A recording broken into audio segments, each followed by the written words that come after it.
So it would be like more of an egg that is pointing this way. But we have the piglet. We can understand the front or back of this round object. The front is here. So the symmetry line is here. If we were to take a knife and cut it in half, this is where we would cut it. Here too is a symmetry line. It gives us an idea. I'm sorry, the piglet curves, so I need to put the symmetry line through the curve a little. It gives us an idea of how the piglet is oriented. When I know the direction of the circle and I understand where the middle of this square approximately would be, well, not square, rectangle, I can also understand which axis this circle is standing on. The axis that travels through where the square is, and from the middle all the way back. When you have an ellipse like this, it is important for you to understand where it faces. To understand where it faces, you can look at the object. For example, if the object's front was this, if this is the face, I'm going tip to ear, down to the cheeks, under the cheeks. I can think of it also as like a cubical object. There is a middle to this cube if we were to cut it, which is the same for the ellipse, for the orb-like object. So if I was to give the middle to the same orb-like object, it wouldn't go, but it would go from the same spots around.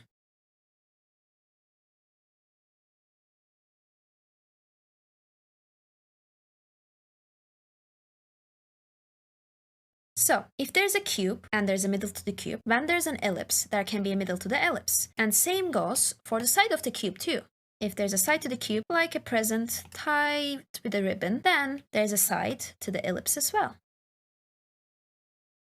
That's why it looks complicated. It really isn't. To make sure you have these axes on the right spot, one thing you can do is to determine what goes through the center of the orb. This is like if it was an orange and we pricked it from the middle, or think of it like an olive on a stick. What goes through the centers? That's one way to think of an orb.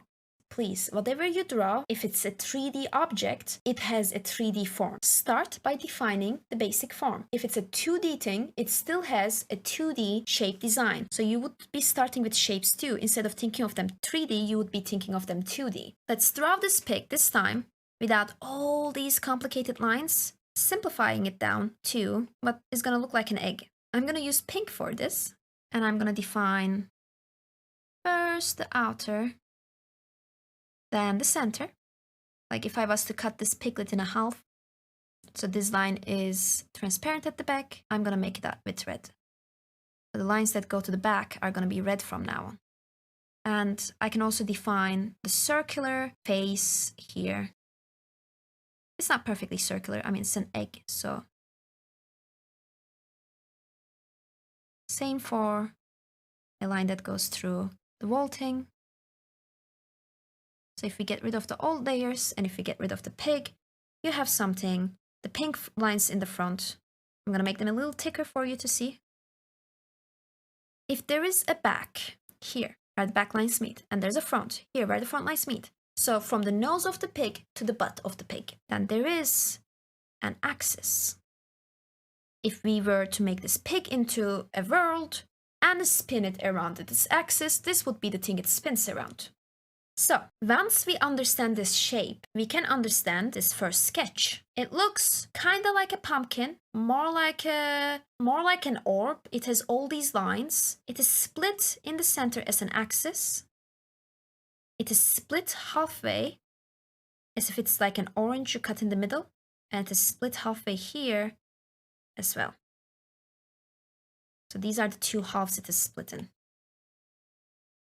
And to understand how the pig thickens and shrinks, it also has these circles that helps us see how chubby it is. This is the essential sketch. Okay, So this is what we start with. I'm going to be sketching the piggo. And to sketch this, I'm going to take the height of the pig in my ratios. So starting from here to here, I'm going to take the height of the pig as the axis that I build them around, and the width of the pig. And in between them, I'm going to create the circle. In between the height and the width, I can create an ellipse. Then I'm going to break it down by figuring out where these shapes are. So the two lengths we need is the height of the pig, and by that I don't mean the object's height, I mean the height of it from this angle and the width of it. I'm starting by taking the length of the pig